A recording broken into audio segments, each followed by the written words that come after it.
دا سوال را لګلې دی چې یو انسان د خپل کورواله سره کورواله او جما وکړه دا غینه پس د غسل سحر ته پرېښود دا جایز دی او کنه. الله تعالی دې مونږ ټول باندې رحم وکړي. د ټول نه بهتره خبره خدا ده چې کله انسان خپل بیبي سره کورواله وکړي دا غینه پس غسل وکړي. او یو حدیث کې راځي د کېدو نه مخکې چا چې نفل وکړل 4 رکعاته، یو حدیث کې دا راځي تقریبا د 10 صحابو نه دا منقول دي دتا په دغه نفل باندې د ليله القدر د شپې د عبادت برابر ثواب ملایوي.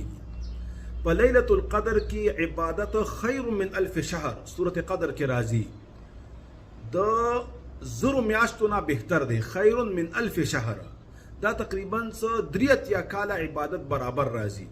نو که یو انسان داسې و چې کورواله مو کو دا غنه پس غسل وکاو به الله ته ودرید او 4 رکعاته مونږ وکړو نو دغه حدیث مطابق دته د ليله القدر برابر ثواب ملاو شو.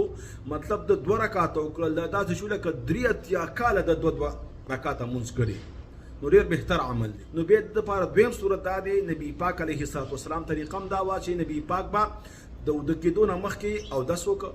دریمه طریقه دام دا چې نبی پاک علیه الصلاه والسلام به تیمم وغواه او دا غینه پس به او د شو.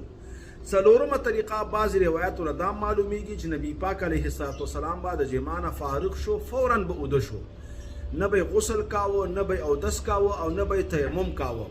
بعض علماء دی حدیث ته ضعیف ویلي دي، لیکن محققین علماء دا حدیث صحیح سند سره نقل کړي دي. بهتره خدا ده چې انسان غسل وکي او دا غینه پس منځم وکي.